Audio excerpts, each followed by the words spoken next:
About how I hit things early, why I see around corners. I'm curious, grounded in humility. Just because I did well in this or that doesn't mean I'm going to be great today or tomorrow.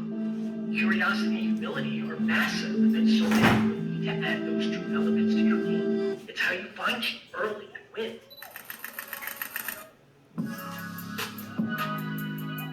I wonder how big a business I can actually build. I wonder how many people I can have an impact on. I wonder how many will show up to my funeral one day.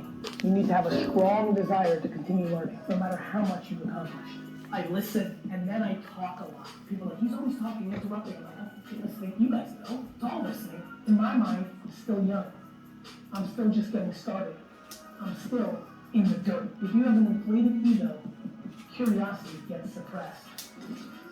When you don't know, and you don't know what the rules are, and you don't know how it's supposed to be done, you start innovating and creating. If you don't know, and you're curious, and you're creative, you can really do some damage, and I think that's why I've been able to continue to do unique things. I use blind eyes a lot, and I protect my blind eyes, and I think that means that I protect my curiosity and really, really drive for that place. I would tell you that I don't think I realized how big of a deal curiosity is to my success. Curiosity is the element to unlock what you're asking. The word curiosity is underrated in our society. It feels fluffy, academic, and childish, but I believe it's one of the most important characteristics for success. Are you actually pushing yourself? Are you actually learning? Are you taking advantage of the power of curiosity? Are you letting fear and lack of optimism control you? Or are you going all in on what you're actually curious about to create the next chapter? Today was a good day. A day I'll never forget. Curiosity leads you to places you don't expect to end up. Good places.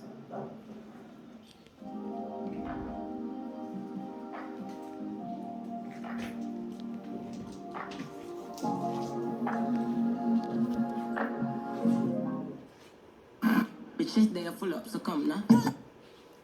Curiosity. So what do you think of that video? What do you think that the main message was? Sakai, what do you think? Places you end up at. You said at the end, or what was it that's gonna get you there? Curiosity. Curiosity, right? Success. Have you guys ever thought of curiosity as being a part of success though? When you think someone's being curious, do you think that they're just being like a little kid's curious? You know? Or do you think like how a cat's always curious and getting in, you know, like actually our last class, someone said curiosity killed the cat. Doesn't that mean it's a bad thing? That's what they actually said, but do you think that curiosity is a bad thing? No, well, because where does curiosity lead you? Kayla, where does it lead you? Sorry. When you ask questions, like, the question he asks is, are you actually learning? Are you curious about that, Sam? Sam, have you learned anything in this classroom in the last month? Yes. You have, right? And that, thank you, sir, for answering that way. Because that's our goal, right? That's me and Mr. Kennedy's goal. We want to drive that sense of curiosity for you guys, so that you guys can take that curiosity from this classroom into the next classroom, down to your parent, home to your parents, into your community, whatever, so you guys can keep asking questions. Because the more questions you ask, the smarter you're gonna be, right? The squeaky wheel gets the oil. You've probably heard that phrase before, right? The person who raises their hands and says, hey, I need help with this, I don't understand what's going on. They're the ones who tend to get ahead a little bit faster because they're learning things, right? If you just sit in class and stare at the desk or stare at your device or just stare at the screen and answer questions, you're probably not growing. And you guys have great potential. You guys are at this age right now, unless you were like, what, 11, 12, right? You guys are at this age right now that you really can take in a lot of knowledge. You guys are what they call the little human sponges of information right now, that if you guys ask the questions, next year's easier, 8th grade's easier. Now it'll get harder in high school. I promise you it'll get harder in high school, but you'll be better prepared because you start to ask those questions, right? Does that make sense? Can you guys